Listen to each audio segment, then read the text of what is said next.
Hi again. Um, it's Professor Goldstein back with a section on exact equations. So this is the one section where we're going to need a little bit of Calculus 3. So I have included two short tutorials on how to take partial derivatives and just a tiny bit about the chain rule, the part of the chain rule that we're going to use in this course. And those are at the bottom of this module. So you can check those, the submodules. So you can check those before you watch this video if you've not had Calculus 3. And again, I'll explain a little bit about it as we go on in the video. So now let's learn what it means to be an exact equation and a method for solving those kind of problems. Okay, so I'm going to start with an example. So let's look at an equation 2x plus y squared, then multiply plus 2xy times y prime. So that's not any of the things we've done before. It's not linear, it's not separable, it's not homogeneous, it's not a Bernoulli equation. So what in the world do we do with it? Okay, so um, notice that if somebody magically came down and said, hey, look at this function, psi, which is x squared plus xy squared. And then you start looking at that function for a second, and you realize that if you take the partial derivative with respect to x of that function, you get 2x plus y squared. And if you take the partial derivative with respect to y of that function, you get 2xy. And then you notice that if you look up top, that this piece right here is the partial derivative, is the partial derivative of psi with respect to x, and the coefficient of y prime is the partial derivative of psi with respect to y. So this problem in terms of psi can be written as partial of psi with respect to x plus partial of psi with respect to y times y prime equals 0. Okay. Now, if you assume that y is actually a function of x, that x is really your independent variable and y depends on it, then the total derivative of a function psi that could be written as a function of x and y of x is, by calculus 3, the partial of psi with respect to x plus the partial of psi with respect to y times dy dx. Okay, now think about that for a minute. But look at that. That is exactly this left-hand side of our equation. Remember, this is equivalent to our original problem. So in other words, by the ODE, you have the total derivative of psi is 0. All right, well, you could think of, if you know the derivative of something is 0, that something must be equal to a constant.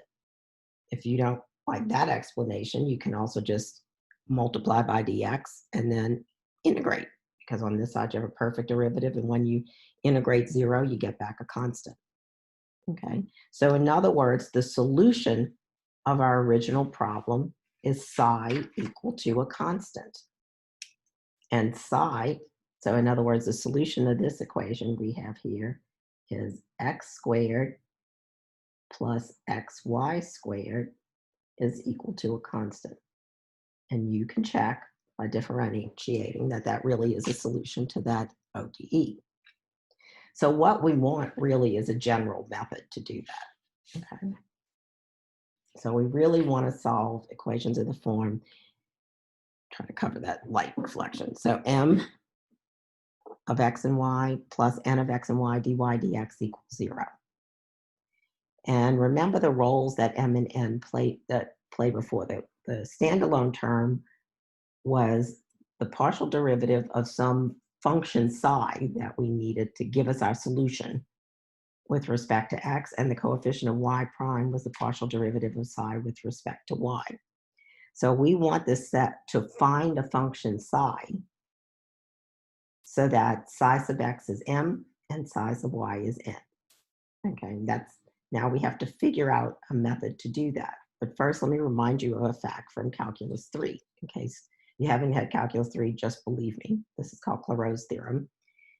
If you have a function of two variables, which is continuous on some rectangle and has continuous first and second partial derivatives, then it is a fact, you can prove it, that the mixed partials have to be equal.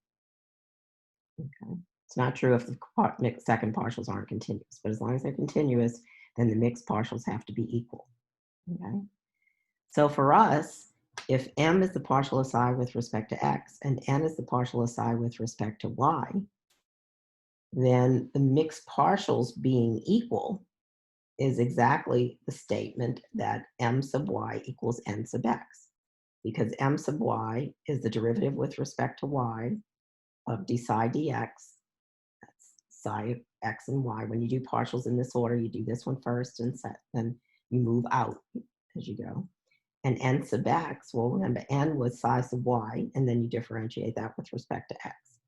So by Clairaut's theorem, if you can find a psi that satisfies these two conditions, well, yeah, and this is true, then this equate, oh, sorry, let me say that again. So if we can find, if it's true that m sub y and n sub x satisfy this condition, then we call the equation exact. And we can find a psi so that psi equal to a constant gives us a solution to this ODE. Okay, so again, to say that correctly, you have your equation, you check this condition just by differentiating. If it is satisfied, then we call the equation exact. And then we're going to develop a method to figure out that function psi so that psi equal to a constant is a solution to this problem. Okay. Okay. So in other words, what I just said, if this is an exact equation, then we seek a function psi so that psi sub x is m and psi sub y is n. Okay.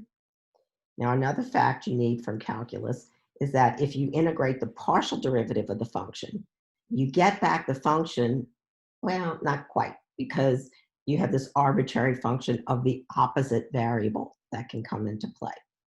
Because the fundamental theorem of calculus says if I differentiate this with respect to x, this whole integral with respect to x, I'll get back the integrand. And when I differentiate this side with respect to x, what do I get? I get psi sub x. Well, that was the integrand from over there. But here I get 0. So when you're integrating just a partial derivative, you can have a hidden function, unknown function of the other y. Think of it like the arbitrary constant, except in this case, since you're only integrating a partial derivative, the arbitrary constant can depend on the other variable. Okay. All right, so the bottom line, here's our strategy. Suppose let's do it where we're starting with m, the psi sub x. So if you integrate m dx, that's integrating psi sub x, that will give me back my function that I'm looking for, psi, up to an arbitrary function of y. Okay. Except we know more. We know that psi sub y has to be equal to n. So I have my first guess at psi from this step. I differentiate that with respect to y. I compare it to n, and that will tell me what I call g here, what g prime would have to be. If I know g prime, I can integrate to get back g. Then I have my function psi completely. And so the solution is just the psi equals a constant. Now, I know that sounds confusing, but it's really not that bad, okay? So suppose I give you an equation that looks like this. Y cosine x plus 2x e to the y plus sine x plus x squared e to the y minus 1 y prime, whoops, it's better if you can see it, equals 0. So the thing that doesn't involve y prime we call m. The thing multiplied times y prime we call n.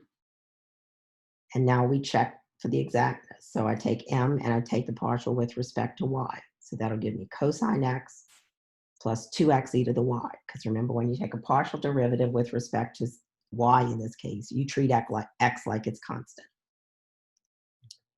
And now we take the partial derivative with respect to x of n. When we do that, we will get differentiate sine, you get cosine. Differentiate with respect to x, you get 2x e to the y, and here you get 0. And now you notice that m sub x is n sub y, so it's exact. Okay. All right, so now we integrate our m, which is integrating the partial of psi with respect to x to get our first guess at psi. So I write down m and I integrate with respect to x. So y is acting like a constant. So when I integrate this, I get the constant. I integrate cosine, I get sine. Y is acting like a constant. And when I integrate 2x, I get 2x squared over 2, so x squared. And I get an arbitrary function of y. Okay. All right, so now I differentiate. So that completes step 1. Step 2, differentiate this with respect to y. You'll get sine x plus x squared e to the y plus h prime of y. Okay. And now we compare that to n of y. So here's n. So now compare n and size of y. And you will see that h prime is minus 1.